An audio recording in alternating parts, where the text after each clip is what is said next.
We are delighted to have Sandy Skoglund here today with us for a Zoom call. She is part of our exhibition, which centers around 6 different photographers who shoot interiors, but who shoot them with entirely different reasons and different strategies for how they work.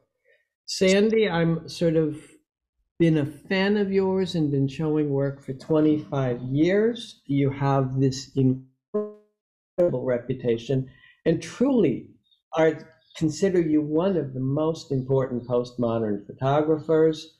But to say that you're a photographer is to sell you short, because obviously you are a sculptor, you're a conceptual artist, you're a painter, you're self-taught in photography, but you are a totally immersive artist. And when you shoot a room, the room doesn't exist. Everything in that room is put in by you. The whole environment is yours. So what Jay's done today is she's put together an image stack. And what I want to do is go through the image stack sort of quickly from the 70s onward. And we'll talk about the work, the themes that run consistent through the work. And then behind me, you can see a wall that you have done for us, a series of, part of the issue with Sandy's work is that because it is so consumptive in time and energy and planning, there is not, like other photographers, several hundred pictures to choose from or 100 pictures to choose from. There's major work, and in the last 40 years, most of the major pictures have all found homes. The editions were never big editions.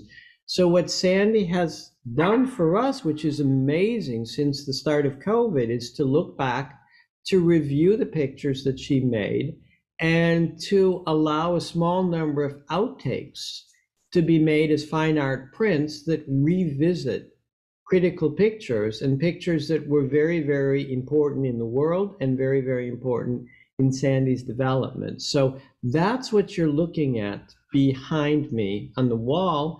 And we're basically the only ones that have them. So there is something for collectors, and they're all on our website. So people have responded to them very, very well. A lot of them have been sold, but it's something new this year that hasn't been available before. So it's a way that you can participate if you really want to own Sandy's work, and it's very hard to find early examples. So let's take a look at the slide stack, and we won't be able to talk about every picture because we're going to run out of time. But what I would like to do is start so I can get Sandy to talk about the work and thoughts behind the work. So we start in the 70s with, you can sort of say what was on your mind when this kind of early work was created, Sandy. Probably the most important thing was not knowing what I was doing, really not knowing what I was doing. But the one thing I did know was that I wanted to create a visually active image where the eye would be carried throughout the image, similar to Jackson Pollock Expressionism, where every piece of the rectangle is equally important. And I wanted to bury the person within this sort of perceived chaos. And so that was where this was coming from in my mind. I was also going shopping to the 5 and 10 cent store up on 34th Street in Manhattan, the Woolworths. And, as a child of the 50s, 40s, and 50s, the 5 and 10 cent store was a cultural landmark for me for at least the first 10, 20 years of my life. So the plastic spoons here, for example, that was the first thing that I would do, is just sort of interplay between intentionality and chance, meaning the chance was, well, here are all these plastic spoons at the store. I'll just buy a bunch of them and see what I can do with them when I get them back to the studio. So we go next to Hangers, which is really taken about the same time. And again, it's like what I want people to know about your work, and I think if we go to hangers to the next piece, to Radioactive Cats from the 80s, your training in the back, you're a prime example of everything that you've done leading up to this comes into play with your work. You trained with, you were in a period of going to art school, trained as a painter, you had interest in literature, you worked in jobs that were around decorating cakes, working in fast food restaurants. So much of what you do comes out later in your work, which is interesting. This Radioactive Cats, for me, is where your mature career began and where you first started to sculpt. Can you talk about this piece briefly? Well, coming out of the hangers and the spoons and the paper plates, I wanted to do a picture with cats in it. And I knew that from a technical point of view, just technical, a cat is almost impossible to control. And in 1980, wanting these small I'm speaking now to the photographers in the audience, but wanting a small f-stop, wanting great depth of field, wanting a picture that was sharp throughout, that meant I had to have long exposures, and a cat would be moving, would be blurry, would maybe not even be there, so blurry. So it just kind of occurred to me to sculpt a cat just out of the blue, because that way the cat would be frozen. And I had a few interesting personal decisions to make, because once I realized that a real cat would be not work for the piece, then the next problem was, well, I'm going to sculpt it or I'm going to go find it. And I think in all of modern art, modern and contemporary art, we have a large, long, lengthy tradition of finding things, like from Marcel Duchamp, finding things in the culture and bringing them into your artwork, dislocating them.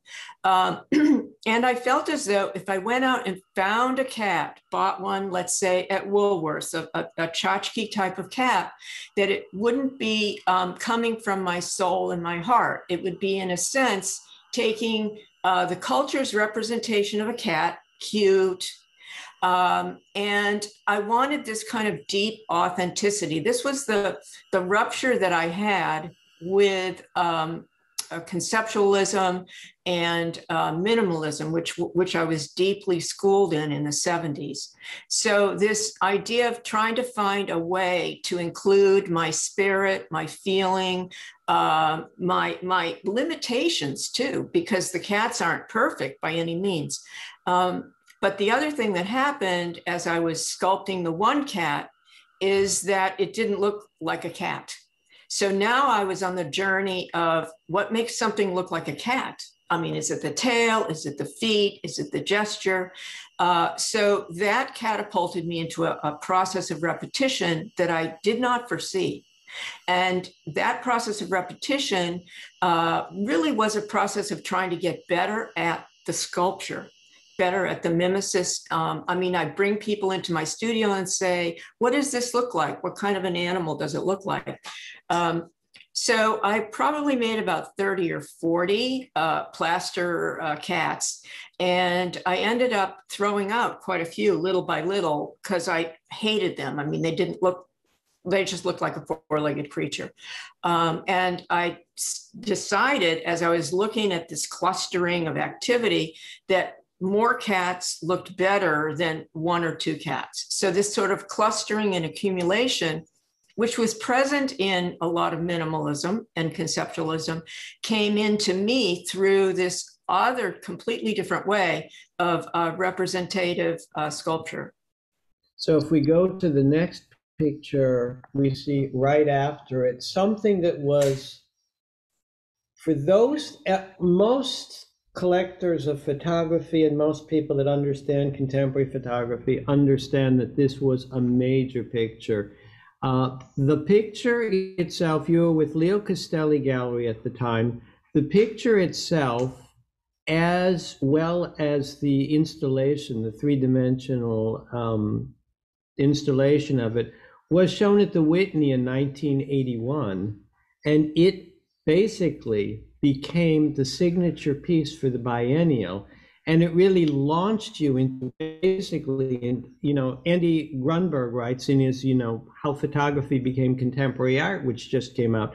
It basically launched you into stardom. You were the shining star of the whole 1981 Whitney Biennial. And I think it had a major, major impact on other photographers who started to work with subjective reality, who started to build pictures. You weren't the only one doing it, but by far you were one of the most significant ones and one of the most creative ones doing this. Can you talk a little bit about the piece and a little bit also about the title, Revenge of the Goldfish? Well, I think long and hard about titles because, in fact, they torture me, titles, because they are yet another means for me to communicate to the viewer without me being there, to kind of bring up something that maybe the viewer might not have thought about in terms of the picture that I'm presenting to them, so to speak. So Revenge of the Goldfish comes from one of my sociological studies and questions, which is we're such a materialistically successful society. Relatively speaking, we're very safe. We aren't hunter-gatherers. And so why do we have horror films, this huge, huge area of our culture, of popular culture, dedicated to the person feeling afraid, basically, as they're consuming the work.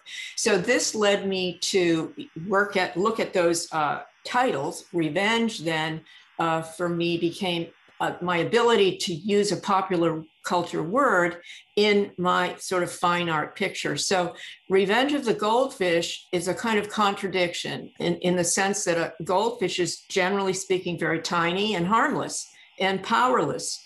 But in a lot of my work, the symbology does have to do with the powerless overcoming the powerful.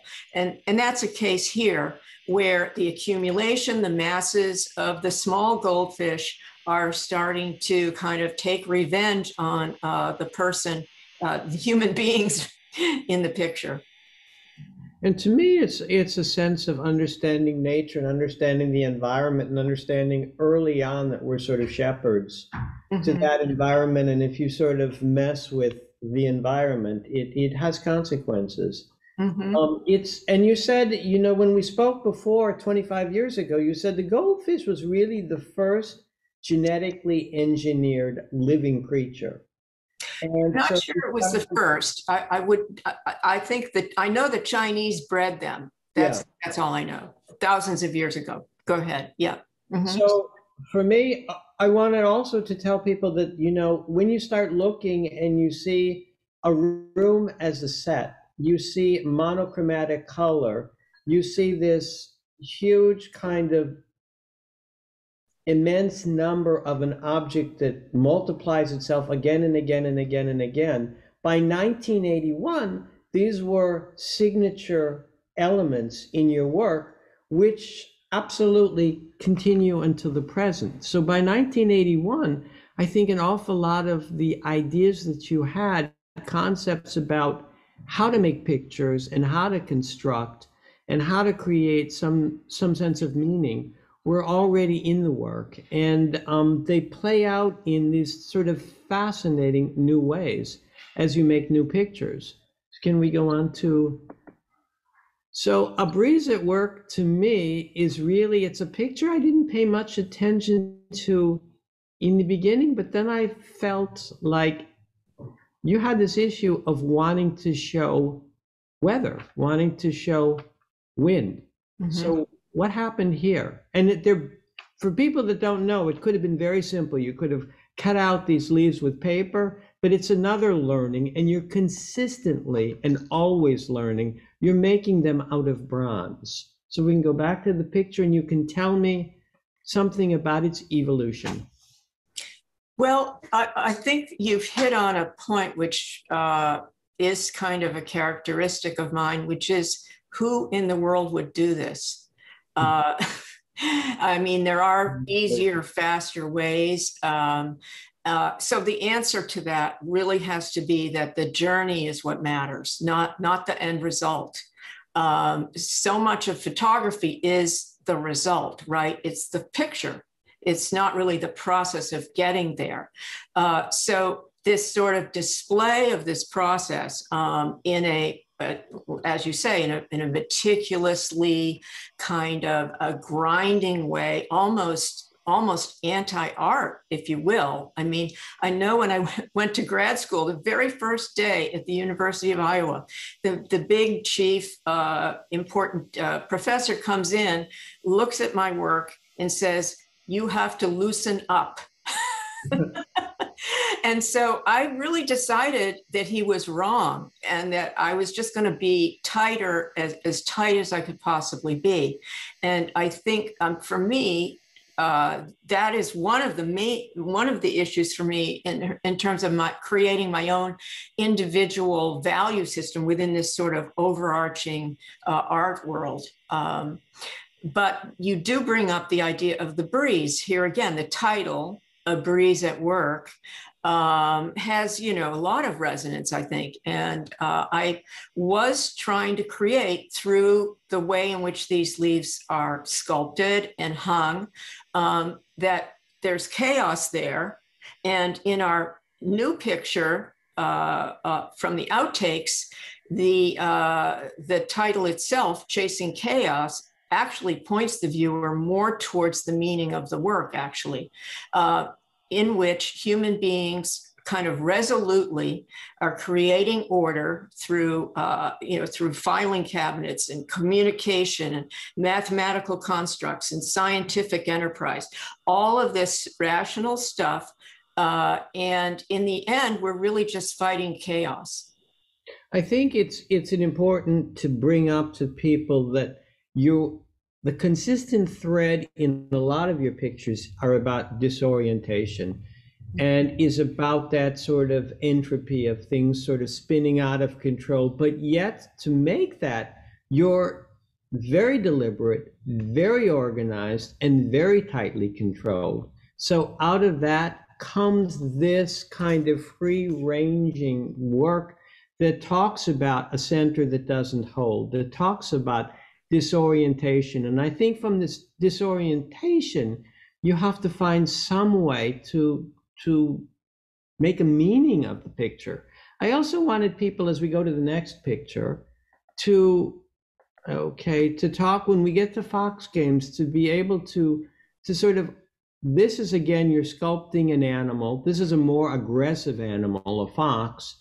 But I wanted people to understand that your build-outs, your sets are three-dimensional. So photographers generally understand space in 2 dimensions. You, as an artist, have to do both things. You have to understand how to build a set in 3 dimensions, how to see objects in sculpture in 3 dimensions, and then how to unify them into a 2-dimensional surface of a photograph. That's a complicated thing to do. How do you go about doing that? Eliminating things while I'm focusing on important aspects. So in the case of Fox Games, the most important thing actually was the fox. That's what came first. You could ask that question in all of the pieces. What was the central kernel, and then what built out from there? The restaurant concept came much, much later. But first, I'm just saying to myself, I feel like sculpting a fox. That's it. There's no rhyme or reason to it. I just thought foxes are beautiful. I like how, as animals, they tend to have feminine characteristics, fluffy tails, tiny feet. I liked that kind of cultural fascination with the animal. And the struggle to sculpt these foxes was absolutely enormous. What are they made of? They were originally made of clay in that room right there. that is the living room of an apartment that I owned at the time, and I sculpted the foxes in there, and then I packed everything up, and then did this whole construct in the same space. And it's 10, if the reading I've done is correct, you said it basically took you 10 days to make each, when they were Each 10 one. days to make. So, I mean, just to give the person an idea of a photographer going out into the world to shoot something, or having to wait for dusk, or having to wait for dark, how easy that is, or scout out a location, compared to just to make the objects. It's 10 days a fox. And the question I wanted to ask as we look at the pictures is, and the drawings behind the pictures is, was there an end in sight when you started, or is there an evolution where the pictures sort of take and make their own life as they evolve? Your second phrase, for sure. There's no preconception. The preconception or the ability to visualize where I'm going is very vague, because if you didn't have that, if I didn't have that vagueness, it wouldn't be any fun. It would really be just like illustrating a drawing. So if you want to keep the risk and thrill of the artistic process going, you have to create chances. You have to create the ability to change your mind quickly, or whatever. Keep it open, even though it feels very closed as you finish. But yes, you're right. This idea that the image makes itself is yet another kind of really, it's a process, it's a concept, art historical concept that was very common during minimalism and conceptualism in the 70s. And I don't know if you recall that movement, but there was a movement where many artists, Dorothea Rockburn was one, and they would create an action, and rather than trying to be creative and do something interesting visually with it, they would just carry out what their sort of rules of engagement were. So that concept where the thing makes itself is sort of part of what happens with me. So Jay noticed brought it up to my attention with Fox Games, which was done and installed in the Pompidou in Paris, which was probably your first. I mean, you've shown all over the world, and if people look at your biography of who collects your work, I mean, it's page after page after page. Your career has been that significant. But this is the first time I think you show in Europe, correct? An installation with the, right. with the photograph. So you reverse the colors in the room. Why? Was it just a sort of an experiment that you thought that it would be better in the one location? No.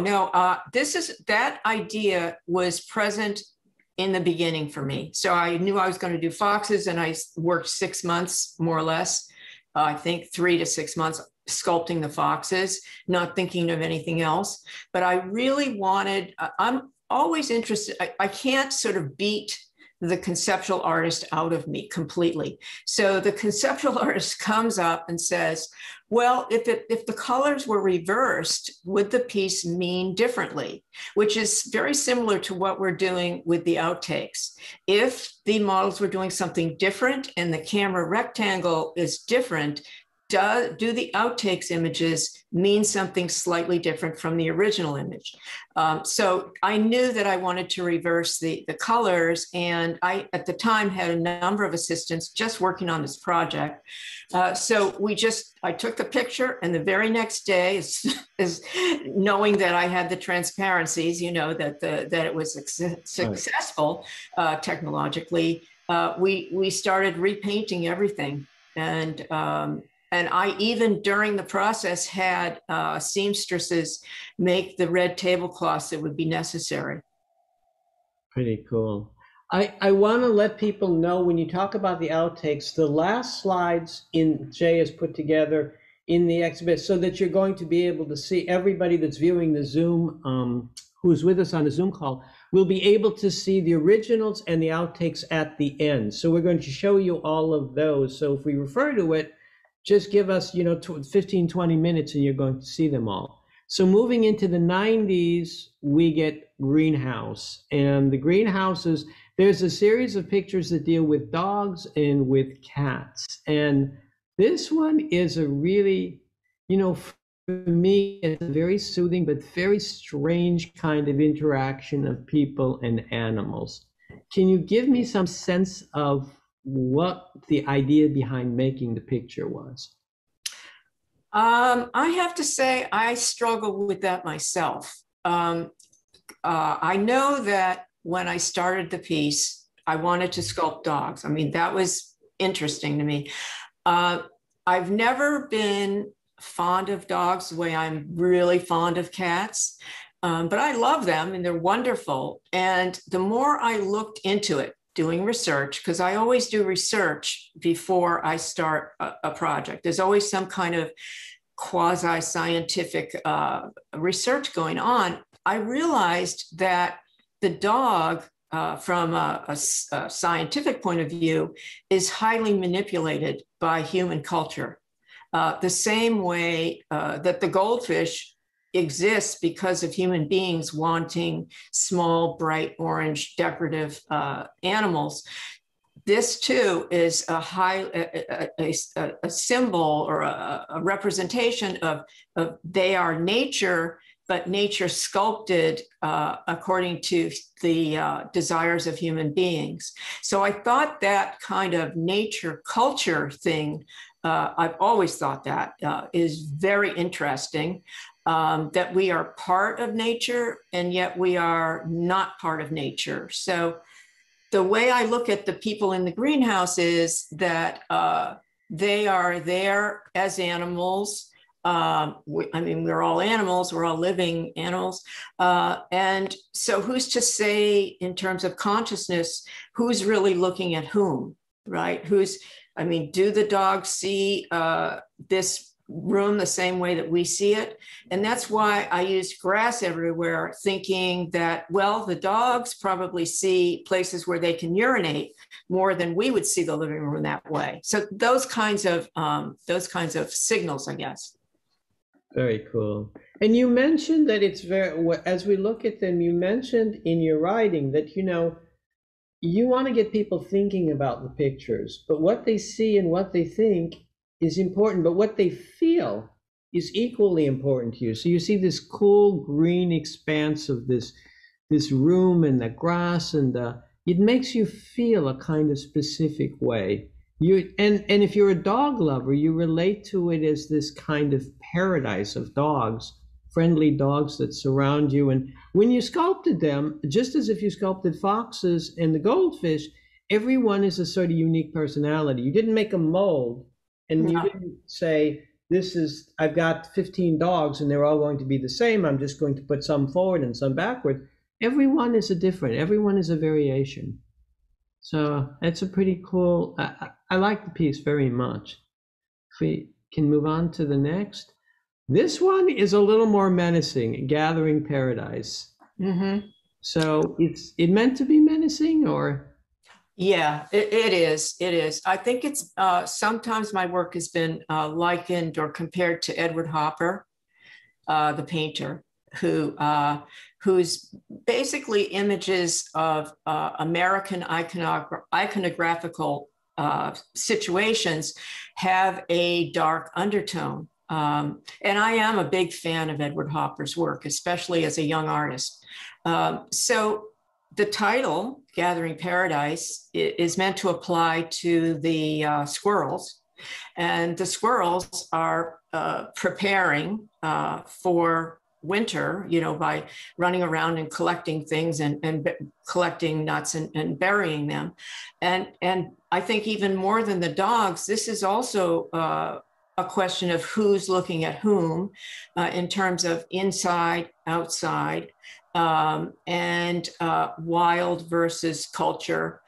And I think I'm always commenting on human behavior. In this particular case, there is this, a sort of cultural, not even cultural, but, well, I don't know enough about it to say, but the notion of a vacation, for example, I find interesting, that you need to or want to escape from what you are actually living, to something else that's not that. And I saw the patio as a kind of symbol of a vacation that you would build onto your home, so to speak, in order to just specifically engage with, these sort of non-activities, the not normal life. Very cool. And this is you working again and making the squirrels in your studio. Okay, Cocktail Party is from 1992. It's a piece that we've had in the gallery and sold several times over. It's interesting because it's an example of how something that's just everyday, banal object can be used almost infinitely because of the floor, the total environment of the floors, the walls, and how the cheese doodles not only sort of define the people, but sort of define the premise of the cocktail party. Is it a comment about society, or is it just that you have this interest in foods and surfaces and sculpture, and it's a way of working? Well, this period came starting in the 90s. And I actually did a lot of work with food. This is the only piece that actually lasted with using actual food, the cheese doodles. And it's in the collection of the McNay Art Museum in Texas, San Antonio. So the installation itself still exists and is on view right now. But here you see the sort of quasi-industrial process, if you want to back up a little bit. Now to me, this makes my day to see these pictures. Mm-hmm. I mean, it's just organized insanity. And very similar to growing up in the United States, organized insanity, working at Disneyland, at the Space Bar in Tomorrowland, right? I mean, working in a bakery factory while I was at college, at Smith College. My parents lived in Detroit, Michigan. I read in the newspaper, we're paying, I'm pretty sure it was $12.95 an hour, which at the time was huge, to work on the bakery assembly line at Sanders Bakery in Detroit. So there I am, studying art history like an elite at this, college. And then on the assembly line with birthday cakes coming down, writing happy birthday. I mean, the sort of disconnects and strangeness of American culture, I think, always comes through in my work. And in this case, that's what this is, right? An echo of that. But it's not done. I mean, I didn't do these, the cheese doodles on their drying racks in order to create content the way we're talking about it now. I really did it for a practical reason, which was that the cheese doodles, in order to not fall apart, had to be covered with epoxy. So this begins with the cheese doodles, and you've got raisins, you've got bacon, you've got, food, and people become defined by that food, which is an interesting. Is it a comment about, post-war, about America being a prosperous society and about being a consumptive-based society where people are basically consumers of all of these sort of popular foods? I don't see it that way, although there's a large mass of critical discourse on that subject. To me, that's really very simplistic. And no, I really don't see it that way. I've always seen the food that I use as a way to communicate directly with the viewer through the stomach and not through the brain. And if the viewer can recognize what they're looking at without me telling them what it is, that's really important to me, that they can recognize that those are raisins. They can recognize that those are cheese doodles. And I think it's, for me, just a way for the viewer to enter into. It's something they've experienced, and it's a way for them to enter into the work. Oh yeah, I've seen that stuff before. I know what that is. But it's used inappropriately. I mean, it's used in a, not only inappropriately, it's also used very excessively, you know, in the imagery as well. How can we go back? So that's a question then. Yeah, if we can go back to there is a really good book that you had sent us that was published in Europe. And there was an essay by a man by the name of Germano Gallant. And it was really quite interesting. And they brought up the sort of structuralist writer, Jacques Derrida. And he had this observation that things themselves don't have a meaning. The raisins, the cheese doodles, what gives something a meaning is the sort of the interest or what the viewer takes to it, and the things that are next to it. Meaning come from the interaction of the different objects there and what our perception is. So are you cool with the idea or not, after working so hard and after having such intention in the work, of saying that the work exists and has meanings on so many different levels to different people, and sometimes they don't correspond at all, like what I was saying, to what you thought, and you're saying, well, that's a very simplistic reading, that, you know, it's popular culture, it's a time of excess, that Americans have plenty to eat, and they have this comfort, and that sort of defines them by the things that are available to them. So, well, yeah. I mean, I love this question and comment, because my struggle in life is as a person and as an artist, and the ideas and attitudes that I express in the work, that's my life.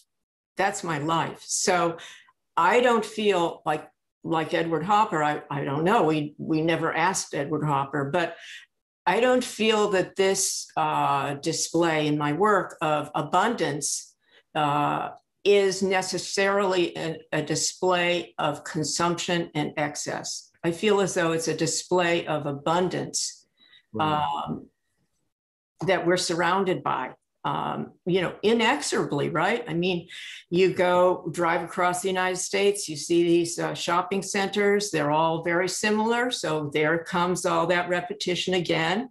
And they're full of stuff. I mean, what is the strategy or the way in which shops, for example, show things that are for sale? They don't put up one box, they put up 50 boxes, which is way more than one person could ever need. But they want to show the abundance. They want to display that they have it so that everybody can be comfortable and we're not going to be running out. Cool. Can we go forward? I think we're going to have to move a little more quickly. Dogs on the Beach is these are kind of interesting because they're taken out of the studio, correct? Right, right. Yep. So the dogs and cats, but had you used the dogs and cats that you had made in, was it reappropriating these animals, or did you start again?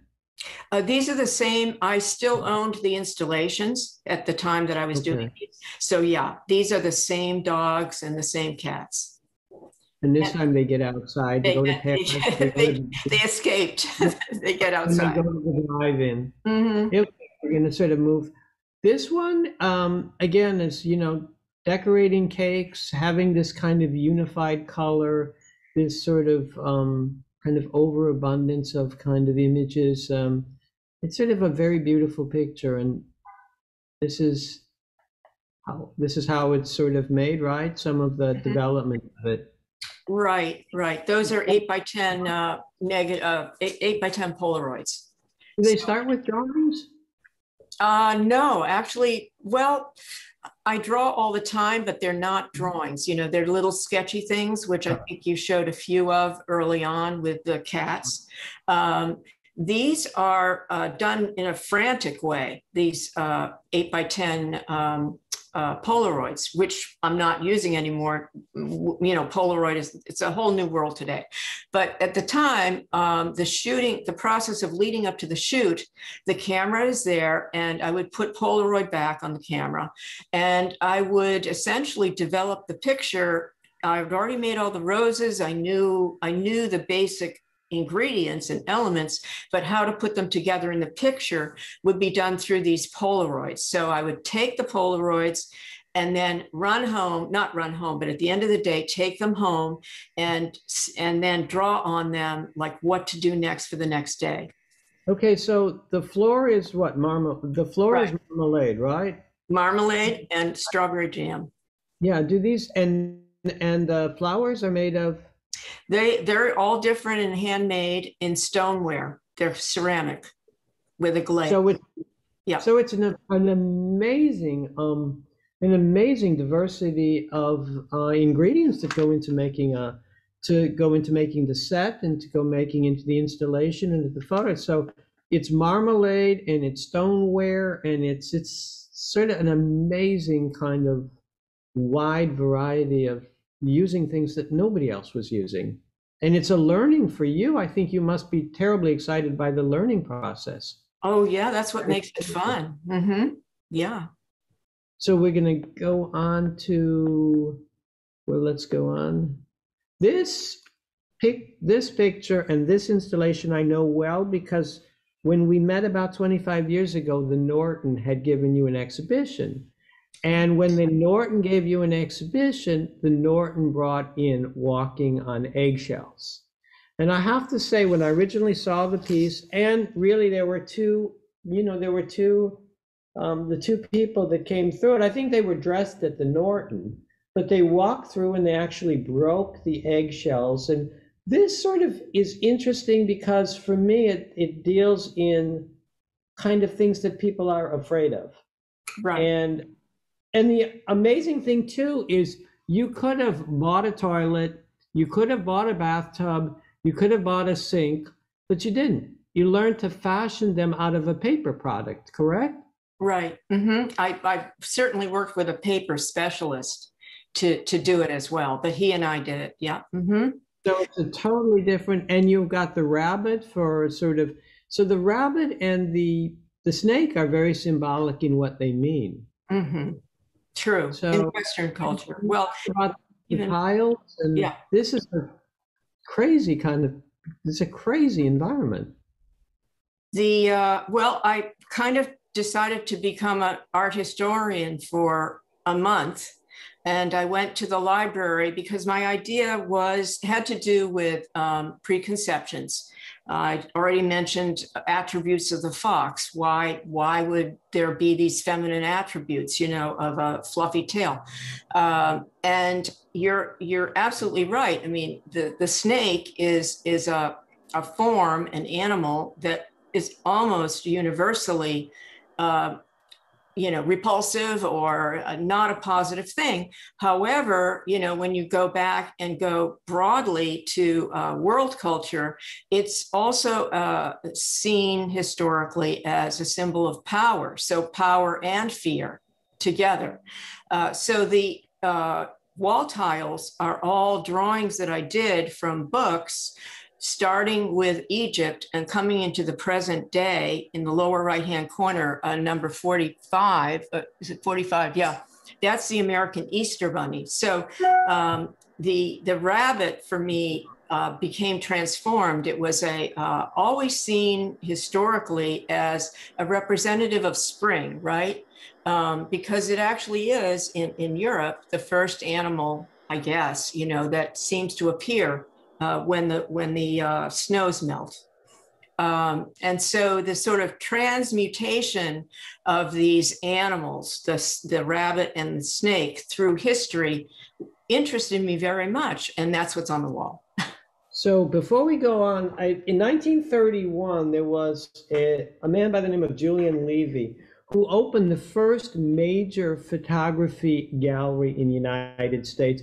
He showed photography works on paper and surrealism. And when he opened his gallery in 1931 in New York, the first show was basically called Waking Dream. And so my question is do you ever consider the pieces? And he was really very much showed early surrealism in the 30s. Do you think in terms of dreams? Do you think in terms of these the unreality and reality and the sort of interface between the two. Because a picture like this makes it almost like it's fetishistic. It's almost like a dream image to me. Mm-hmm. Mm-hmm. Is that an appropriate thought to have about your work, or is it just moving in the wrong direction? Well, I think that everyone sees some kind of dream analogy in the work, because I'm really trying to show, I mean, what is a dream? I mean, a dream is convincing. It's not just total fantasy. It's actually, you're usually in a place or a space. There are people, there's stuff going on that's familiar to you, and that's how it makes sense, to you as a dream. So I don't discount that interpretation at all. I personally think that they are about reality, not really dream reality, but reality itself, mainly in the sense that what reality actually is chaos. It's chaos. And it's only because of the way our bodies are made and the way that we have, controlled our environment, that we've excluded or controlled the chaos. And so that's why I think the work is actually, in a meaningful way, about reality. It's letting in the chaos. Okay, so here, Shimmering Madness is a picture that we've had in the gallery, and clients love it. But it's a kind of fantasy picture, isn't it? With the butterflies that in the installation, the fabric butterflies actually moved on the board, and these kind of images that are made of an armature with jelly beans. Again, popular objects, but the surfaces are so tactile and so engaging. Was this something that was? Where did the inspiration for Shimmering Madness come? Good question. This piece, now we're getting into, there's not a room there. There's no room, it's space. It's not an interior anymore or an exterior. So this, in terms of being able to talk about what it actually meant to me, I think is very difficult. I think that it's, I guess, in a way, I'm going outside with this piece. The butterflies, are all flying around. At the same time, it has some kind of what you would say incongruities, right? I mean, the heads are turning backwards, looking in the wrong direction. The one thing that I feel pretty clear about is what the people are doing. And what they're doing is really not appropriate. I mean, they're balancing on these jelly beans, they're jumping on the jelly beans. And my favorite part of the outtake of this piece, called Sticky Thrills, is that the woman on the left is actually standing up on her feet, and you can see the jelly bean stuck to the bottom of her foot. But in a lot of ways, I probably starting during this period, a lot of the sort of cultural things that we've been talking about kind of go away. Okay, let's move. I think we're gonna move on to Breathing Glass. Is sort of a beautiful, beautiful piece. We've had it, and then again, you have to learn how to fashion glass, correct? Right. It's a whole nother learning, and it's a whole nother. And the people have this sort of mosaic glass tiles, sort of, or shards, the armature of the people connected to them. And again, it's about, if your pictures begin about disorientation, it's another real example of disorientation, that you eventually don't know top from bottom. It's a really a beautiful piece to look at, because you're not sure what to do with it. It's an enigma. And did it develop that way, or was it planned out that way from the beginning? I think you're totally right. I mean, it's almost a recognition of enigma, if you will. I mean, it's almost outer space. Like, where are we, right? I mean, outer space. I don't know. It kind of has that feeling.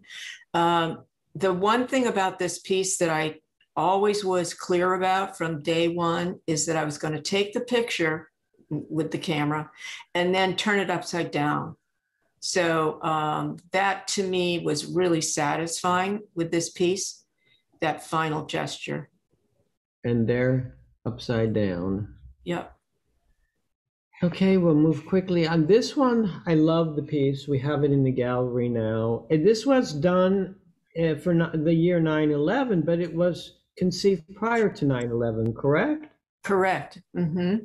Yep. So is there any sense it's about a rescue, or it's about the relationship between people in this kind of, it almost looks like a sort of a survival mode sort of piece, but maybe that's just my interpretation.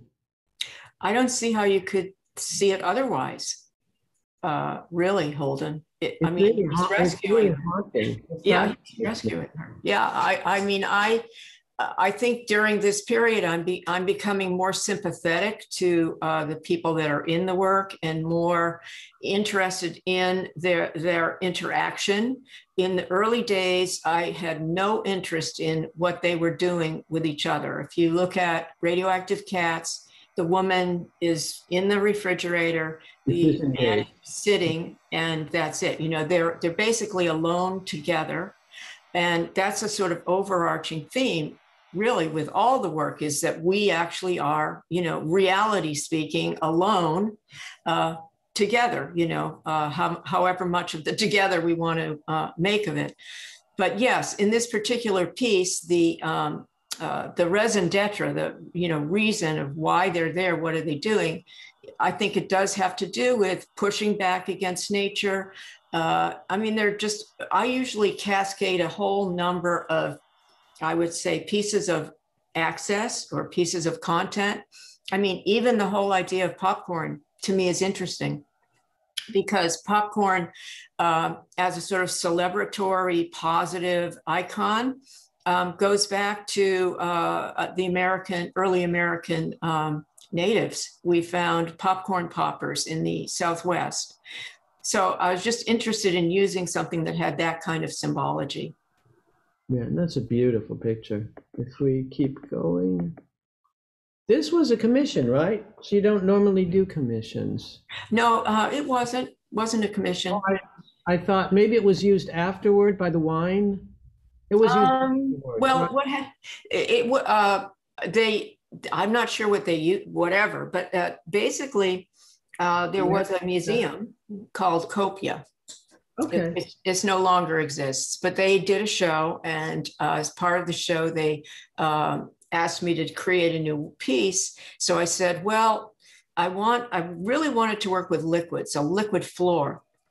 But the difficulty of that is enormous. I mean, you have to build a small swimming pool in your studio to keep it from leaking. So I changed the liquid floor to liquid in glasses. That's how this all came about. So it was not really a commission, no. Okay.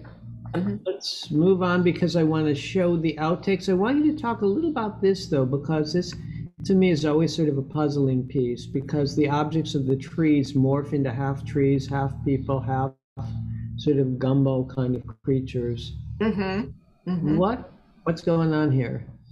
I think it's an homage to the pipe cleaner to begin with. And it's a deliberate attention to back again to popular culture with these chicks, similar to Walking on Eggshells with the rabbits. Yeah, you have the chicks. I mean, these chicks fascinate me. I'm very interested in popular culture and how the intelligentsia deals with popular culture. That, you know, there's a kind of a split. There's fine art, and then there's popular culture art, of whatever you want to call that. And it's possible we may be in a period where that's ending or coming together. But nevertheless, this chick, you know, that is like, we see it everywhere, at the time of Easter, is it's just a very interesting thing that makes no sense. I mean, it's a throwaway. It's not important. It's junk, if you will. And yet, I mean, if you put it together in a caring way and you can see them interacting, I just like that, cartoon quality, I guess. And it's an example going back from where you started, I think, in the 1981, that every part of the photograph and every part of the constructed environment has something going on. There's sort of something to discover everywhere. So the eye keeps working with it, and the eye keeps being motivated by looking for more and looking for interesting uses of materials that are normally not used that way. So it continues. So we've got one more picture, and then we're going to look at the outtakes, which takes us to winter, which to me is the most kind of open-ended piece. I'm not sure what to do with it. I know what's interesting is that you start, as far as learning goes, I think this is involving CAD/CAM and three-dimensional. Mm-hmm. Yes. So Yeah. that's something that you had to teach yourself, so that the work continues to evolve, you continue to learn, you continue to totally invest your creative spirit into the work. And if we go back to it, can you just tell us a couple things about us, and then we'll go look at the outtakes quickly. Well, the foundation of it was exactly what you said, which is sculpting in the computer. From my brain through this machine to a physical object, to making something that never existed before. I mean, that's the thrill, really, of trying to do something original. Is it's never been done before. Nobody ever saw anything quite like that. So that was the journey, the learning journey that you're talking about. And the sculptures are sculpted in the computer using a ZBrush program. It just was a never-ending journey of learning so much about what we're going through today with digital reality. I was happy with how it turned out. I knew that I wanted to emboss these flake shapes onto the sculptures. So the first thing I worked with in this particular piece is what makes a snowflake look like a flake versus a star or something else. So it was really hard for me to come up with a new looking something that seemed like a snowflake, but yet wasn't a snowflake you've seen hanging a million times, at Christmas time. I also switched materials. My first thought was to make the snowflakes out of clay on the left. And I actually did do for a couple of years snowflakes in clay, but they just became unwieldy and didn't feel like snowflakes. And the other thing that I personally really like about winter is that while it took me quite a long time to do, the end result at the very end, the last, I'd say 6 months, I felt like I had to do even more than just the flakes and the sculptures and the people.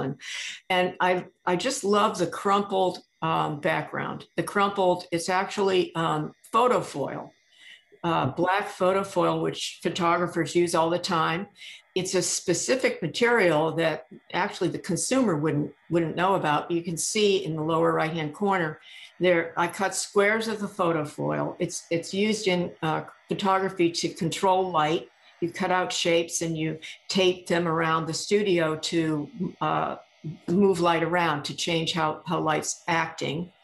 And this crumpling just became something that I just was sort of like an aha moment of, oh my gosh, this is really like so quick, after taking all that time doing the sculptures and then doing all of this crumpling at the end.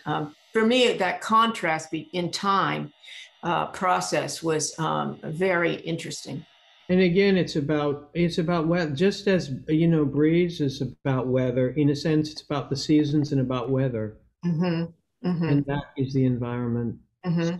So can we I want to look at revisiting negatives and sort of if you can kind of make some comments about looking back at your work years later and during COVID, you're telling, we said you had time to, everybody had time during COVID to take a step back and to sort of let things, to get off the treadmill for a little bit and to sort of take a sort of, and to slow down. So when we look at the kind of the outtakes, how does, you said your ideas of what interested you in the constructions changed as you looked back?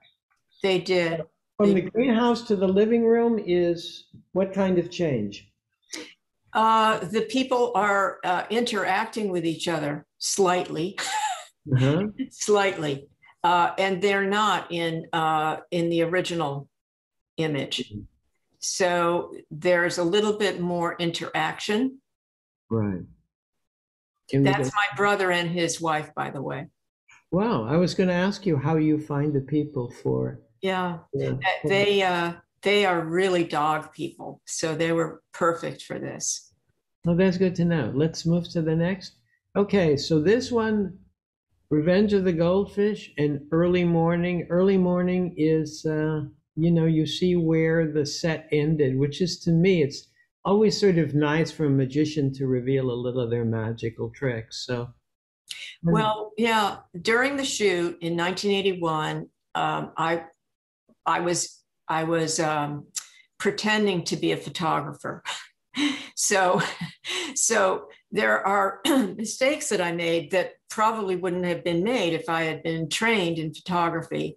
And one of them was to really button down the camera position on these large format cameras, because an 8x10 camera is very physically large and heavy. And when you open the back and put the film in and take it out, you risk moving the camera. It's jarring it a little bit. And if it's not really buttoned down, the camera will drift. So I loved the fact that going back through the negatives, I saw this one where the camera had clearly moved a little bit to the left, even though the installation had not moved. And the figures move a little bit too. Right. We'll go to the next. Yeah. Wild Inside and Fox Games. It's a little different. It's quite a bit of difference in the pictures. Right. The people are in the Wild Inside. The waiter is my father-in-law, who's now passed away. And actually, the woman sitting down is also passed away. And I don't know where the man across from her is right now. But the two of them lived across the hallway from me on Elizabeth Street in New York. So these three people were just a total joy to work with in terms of who they were and what they were doing in life. I just loved my father-in-law. And he was such a natural, totally unself-conscious model. I mean, I was endlessly amazed at how natural he was. Look at how he's holding that, the plate of bread. I mean, just wonderful to work with. And I don't think he had a clue what I was doing. I mean, it's not as if he was an artist himself or anything like that.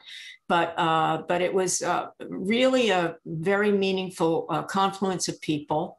And the most important thing for me is not that they're interacting in a slightly different way, but I like the fact that the woman sitting down is actually looking very much towards the camera, which I never would have allowed back in 1989. Because my original premise was that psychologically in a picture, if there's a human being, the viewer is going to go right to that human being and start experiencing that picture through that human being. And so the kind of self-consciousness that exists here with her looking at the camera, I would have said, no, that's too much contact with the viewer. It makes them actually more important than in the early picture. In the early pictures, it's what I want people to look at is the set, is the sculptures, is all of the work that's going on, is the chaos. And then the people inside are just there, same way we are in our lives. I mean, look at the chaos going on around us, yet, we're behaving quite, under control. I mean, generally speaking, most of us. So this kind of coping with the chaos of reality is more important in the old work, this kind of disappearing into it. And in the newer work, they're more like, oh, I'm really in here now. What am I supposed to do? I think that there's more psychological reality because the people are more important. These people are family, the Calori family, and the woman sitting down, was a student of mine at Rutgers University at the time in 1980. Chasing Chaos, I think 87. A Breeze at Work is 87. All right. Yeah. And beyond, okay. No, so this is very early, looking back at, right. One of the earliest. Yeah. Well, the guy on the left is Victor. I was living in a tenement in New York at the time, and he used to sweep I think he had a job to sweep the sidewalks. And the woman was my landlady on Elizabeth Street at the time. And I remember seeing this negative when I was selecting the one that was eventually used. And I remember that arm. I remember her arm feeling like it was too much, too important in the picture. But now I think it sort of makes the human element more important, more interesting, introduces more human presence within the sculptures. Okay. The next one, Jay, is cocktail party became conversation. Mm-hmm. And I think here I can't help myself but think about COVID, right? And our social distancing and all that we've been through in terms of space between people. I don't think this is particularly an answer to anything, but I think it's interesting that some of the people are close and some are not that close. The two main figures are probably 6 feet away.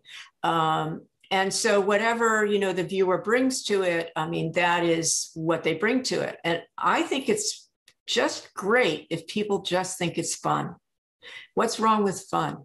I think there's nothing wrong with fun. The other thing I want to tell people is the pictures are like 16, what are they, 16 by 20? Right. So when you encounter them very different than, say, a 40 by 50 inch picture. They're very, very tight and they're very coherent. And I think that what you've always wanted to do in the work is that every photograph of every installation, you want it to be a complete statement. Right. So the outtakes are really complete statements. They're very tight pictures. There's a couple more, and I think we've two more, and we've hit the end, which is the warm frost. Mm-hmm. Which is, again, they're not being carried, but the relationship between the two figures has changed. The three figures. Yes. Now the one who is carrying her is actually further away from the other two, and the other two are looking at the fire, and then you have this animal lurking in the background, as in both cases. So I think it's whatever you want to think about it. I mean, these people I did not know, by the way, but they were friends of a friend of mine, and so that's how they got. That's why they're in there. And the last image is a redo, which you talked about, or an outtake of Shimmering Madness. Right.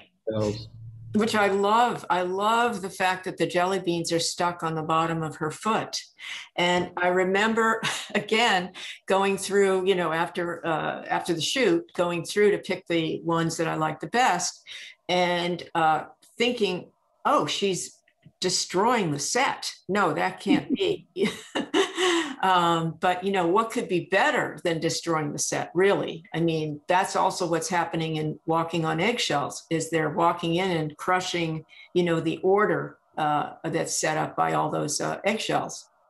And that's a sort of very joyful picture. So I think it's a good picture to sort of end on. Great. I mean, it's a lovely picture. And I don't think we overthink that one. Are there questions, Jay? Let's see. I'm not sure whether people have. I don't think we received any questions this time, which is okay because we're a little bit over Because we're here. running a little bit late, so there are no open questions. But I encourage everybody we're going to transcribe this, and it will be on our website for those who had to leave early or those that want to share it with a friend. And Sandy, I haven't had the pleasure of sitting down and talking to you for an hour in 20 years. I hate to say it. I mean, you kind of, to me, have always been a remarkable inspiration about what photography can be and what art can be, and the sense of the materials and the aspirations of an artist. So thank you so much for spending the time with us and sharing with us. And for me, it's been a real pleasure. Thank you very much, Holden. Thank you. Everybody, have Yep. a good day. We're going to announce 2 more Zoom calls, but I'm not exactly sure when they're going to be. But there's 2 more of them coming in the future. Sandy, thank you so much. Thank you. All right. Goodbye, everyone. Mhm.